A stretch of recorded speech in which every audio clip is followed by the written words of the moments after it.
Hey everybody, HomeSliceHenry here, and in today's video we're going to be taking a look at a brand new Pokemon in the world of Pokemon Go, Zoroark. Zoroark is a pure Dark-type Pokemon with the moveset of Shadow Claw, Foul Play, and Sludge Bomb. And these battles were submitted to the channel by a fellow content creator, Yusei, so many thanks for the battle submission. Now, Zoroark is currently banned in Go Battle League, so Yusei and I did some practice battles so we can test it out and see how it's going to perform. So without further ado, let's hop into the matches and check out Zoroark in action in the Halloween Cup. Hopping into the first match, picking up a nice lead is Scavalier into Wigglytuff. Opponent is going to save switch into Sableye. Escav is going to fire off the Drill Run. Drill Run is able to land, and in comes Zoroark. Zoroark is extremely attack weighted, meaning that it can output a tremendous amount of damage, but it is very, very glassy. Zoroark is able to farm down, and back in comes Wigglytuff. Zoroark farming up, going for the Sludge Bomb. Sludge Bomb connects and does massive damage onto the Wigglytuff. Wigglytuff is able to charm down, but the bad news for the Wigglytuff is that it's going to get bubbled down by Jellicent. In the back, there is a Golurk, and with shield advantage here, honestly, Golurk is looking a bit scary. Going to be shielding up a move, continuing to farm up, going for a catch onto the Escav, but Golurk is able to hold on to its energy. Golurk is going to fire off the Shadow Punch. Escav goes for the Drill Run, but dies with the move. And I think that unfortunately Golurk is going to be able to outpace here. Golurk fires off the Shadow Punch. Jellicent commits the shield. Jellicent farming up, and Golurk does reach the second Shadow Punch. That is going to be taking out the Jellicent, and that is a good game.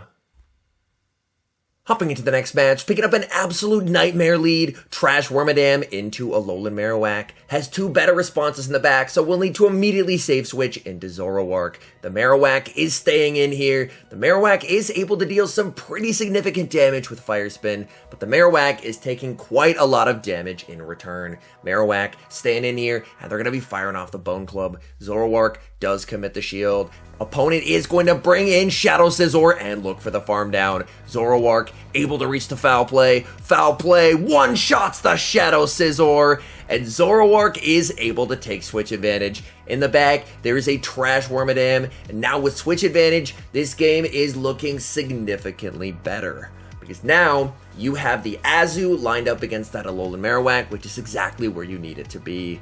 Wormadam is going to go for the Iron Head. He's going to let that go, and then return fire with the Bug Buzz.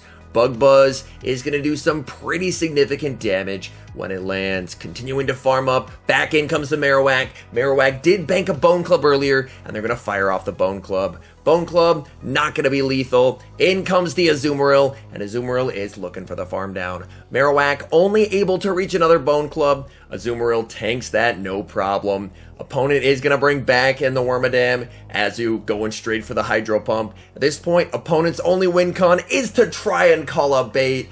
They get hit with the Hydro Pump, and that is a good game. Hopping into the next match, and I believe in this match he does end up leading Zoroark as well. So hopping into the next match, leading Zoroark into Galvantula, the Battle of Glass Cannons. And as you see, Zoroark is being absolutely torn to shreds by these Volt Switches. Zoroark is going to commit the shield on the lunge, throw one Shadow Claw, and then return fire with the Foul Play. Foul Play would do an insane amount of damage. Galv commits the shield. Galv goes for the lunge, but Zoroark is able to win CMP. Foul Play takes out the Galvantula, and Zoroark is able to win lead. Opponent brings in Cofagrigus, which is met with the Sableye. The fact that the Cofagrigus isn't switching out means that the opponent is probably weak to Sableye in the back. Sableye is going to farm up a ton of energy and then fire off the Foul Play just before Cofagrigus is able to reach another move. Foul Play takes out Cofagrigus. In the back, there is Runerigus, and things going from bad to worse for the opponent. Foul Play gets the shield, going to bank a move for later. In comes Shadow Scizor. Scizor able to win CMP. Opponent overfarmed a bit too much, and that is going to cost them. Night Slash will be taking down the Cofagrigus and securing the win.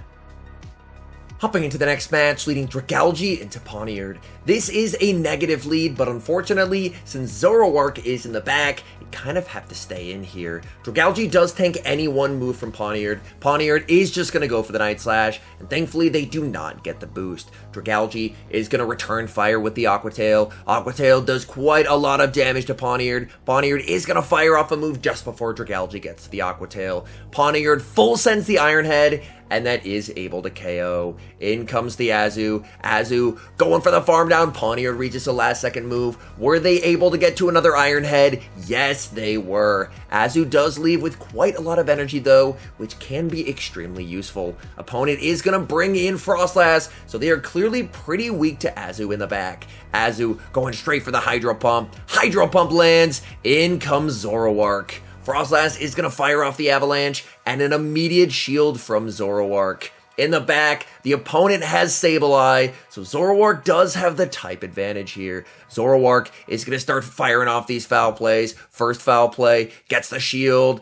Sableye is going to fire off a move. Zoroark calls the bait. It's the return, and that is quite unfortunate. Azumarill continuing to farm up here and going to be firing off the Ice Beam. Ice Beam is not quite going to be enough to KO here, but it will get the Sableye low. Continuing to farm, committing the shield. Sableye goes for a bait. That is not great. Azu continues to farm up, watching for a catch. Oh, they had the move, but held on to the energy, watching for the catch. Sableye gets to the return, and that is a heartbreaking defeat.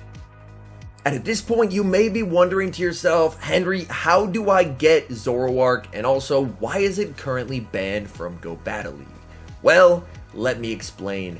Niantic set up an event to coincide with the Shuppet Spotlight Hour, and that was for the first 5 minutes of the event and the final 5 minutes of the event.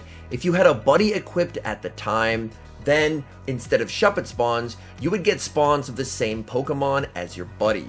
And when you caught those Pokemon, instead of getting the Pokemon that was shown in the overworld, instead it would be a disguised Zorua, which is honestly a pretty cool idea for an event. Zorua, brand new Pokemon, so all in all, pretty cool idea. The issue with the event, however, was the execution.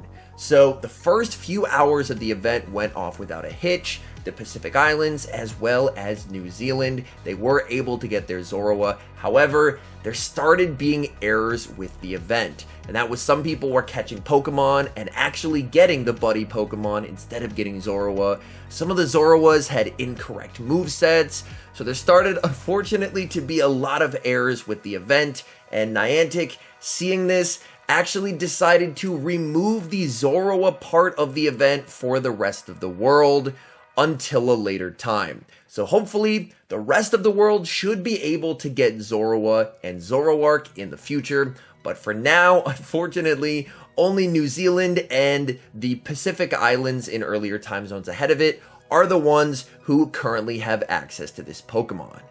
Alright, so now that we've gone through that, I do want to give some final thoughts on Zoroark and its viability in Pokemon Go. To be honest, it looks to be a fun Pokemon to play. It is exceedingly attack weighted, meaning that in shields down situations, or if your opponent isn't necessarily prepared for the charge moves, it can do a crazy amount of damage. The downside is, of course, with high attack, often comes low HP and defense, and this thing is extremely glassy, which does make it very, very difficult to use. And especially in a meta like the Great League, where there's a lot of bulky Pokemon. We're talking Azumarill, Lickitung, Bastiodon, a Pokemon that is this glassy and is a mono type. It is, for comparison's sake, a very similar bulk to Haunter, but Haunter does have a dual typing, which does offer additional resistances, whereas for Zoroark being a pure dark type, it does definitely suffer compared to something like Haunter. So overall, I think it's a potentially fun Pokemon to use, but due to how glassy it is, unfortunately, its glassiness does hold it back from true viability in Go Battle League. Anyways, thank you guys so much for watching. If you're enjoying the content, make sure to leave a like and subscribe to the channel if you haven't. And a special thank you, as always, to our members here on YouTube. The support you guys provide is absolutely incredible. So thank you guys oh so very much. And until next time, I've been HomeSliceHenry.